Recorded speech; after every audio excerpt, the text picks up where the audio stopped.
back to game. I'm confused. Here we are. Sorry guys, Koenigsmoerder. Time to go d4 again. No more goofing around with knight f3. Let's play it straight this time. If he's not there either, what am I gonna do? Bitrick is suggesting instead of a4, bishop f1. Yeah, that was a good move. Bishop f1, what did I dislike? Bishop takes b5, right? Yeah, I have the feeling something had gone wrong there already. There was also c6 instead of bishop to d7.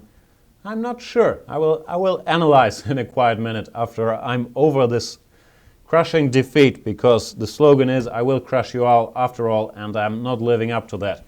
What you gotta do? Koenigsmoerder here with 2-1-62, also a very qualified chess player. In general, I think the level of our premium members is pretty high, which on the one side is good, but it also goes to show that we produce a lot of advanced video series like, advanced openings, and maybe not enough beginners video series. However, makes these shows more interesting and me suffering more against our premium members because they're quite qualified players, unfortunately.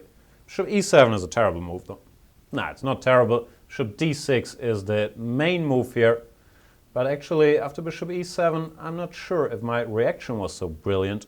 Now we get some strange version of the Maran, where bishop e7 and queen c2 are included. Normally you see this position with the queen on d1, the bishop on f8. Not sure whom that benefits. I'll try to make it look like it benefits me. And one line that comes to mind is e4, c5, e5, when after c takes d4, I would take on f6, attacking this bishop on e7. Let's see if that works. e5. Knight d5 would not be a very good move positionally. At the very least, I could take it. E takes d. Then d takes c5, or try to find something else there. Well, knight g4 is only good if it works tactically, but it looks quite suspect. He goes knight d5, which, I think he has to. I will take that, ed, and I'm not quite sure if here I want to go dc5 or something else. Problem with something else, of course, is that he would go c4. So I'll take on c5. That looks quite logical. Chrome is saying, play the King's Indian, Jan, please. Nah, I'm not gonna play the King's Indian with black probably ever. I just don't understand that structure, and I find it depressing to be positionally lost so early, and as is well documented, I've also lost a lot of games with white. It's not an opening I understand very well from either side, because it doesn't lead to boring positions like this one, where I can just be on autopilot and hope I'm slightly better because of this weakened pawn and the squares on the c-file. King's Indian is very messy, so it's not my cup of tea, but I am working on it. Here I will try to make use of this pawn majority. Quite often if black has to go e takes d5, he has the problem that long term white can go f4, f5 and generate a bit of a kingside attack. He does have the two bishops, but the bishop on b7 is not overly active. I think I don't want to exchange rooks on the c-file, but instead keep all the rooks on the board. At the moment there's no entry squares for the black rooks on the c-file, so I'm not that concerned about him occupying that. Instead, I just want to push these pawns up the board and then use the space created behind them by putting my rooks into action here. Once again, I'm not being all that precise. For example, before playing f5, I should have thought about rook to e8 at least. I still think this position is good for me, but it's the price you pay for too much bantering. It's quite a bit of blundering going on as well. So let's spice it up. Let's go e6. Let's see what happens. This was all part of the plan. If bishop takes d4, then bishop takes d4, f takes e6, f6 looks very good for me. I'm more concerned about the immediate f takes e6, when I can go knight e6, bishop e3, queen e3, but that doesn't look that convincing after, let's say, queen f6. Seems like black is kind of okay. So I would have to sink into deep thought after f takes e6. Think about playing f6, but he goes f6 himself, which makes sense keeping the king side closed, but it is a concession, of course, to give me this protected pass pawn. Now I have to switch to playing on the queen side and find some entry squares to make this pawn on e6 count, but this is a serious pawn and the black bishop is not very active, so this position is Very nice for me indeed. Rook c4 is a good move, trying to generate some play. What do I do?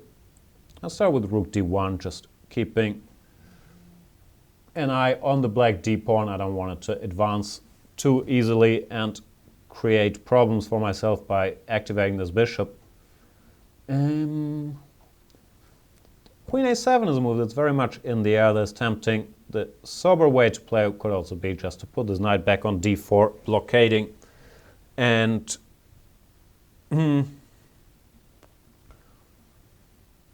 take it from there. He goes queen d6. Don't I have knight to a5? I do. Let's see where that goes. Dominik Plasman is bragging that he won more games on cam against Jan than Niklas Huschenbeet. What can I say? Congratulations. This is not the last word, Mr. Plasman. Pawn Pusher is saying, have you watched the King's Indian video series on Chess24, Jan? I have. It's very good, by Mr. Robin Van Kampen. It's highly recommended.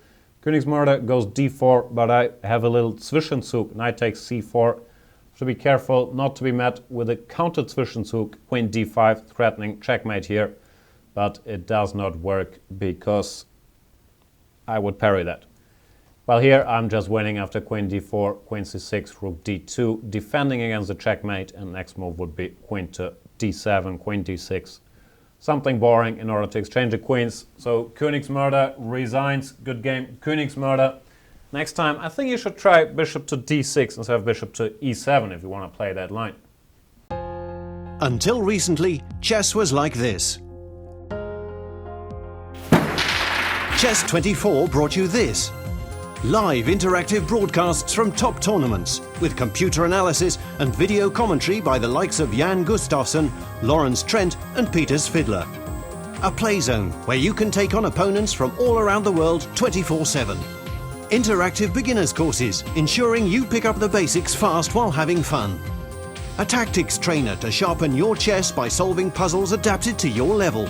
Hundreds of interactive videos letting you watch and learn from star players such as Vishy Anand, Peter Svidler, Paco Vallejo and Hu Yifan. You've given up on that outdated computer? That's why there are more reasons to use Chess24 on mobiles and tablets. Full playzone access, including pre-move. A tactics trainer so you can stay sharp wherever you are. Computer opponents you can challenge even when you're not online.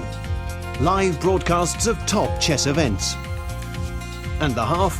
It's free. Well, that's half true. Most features are free, but limited for registered members.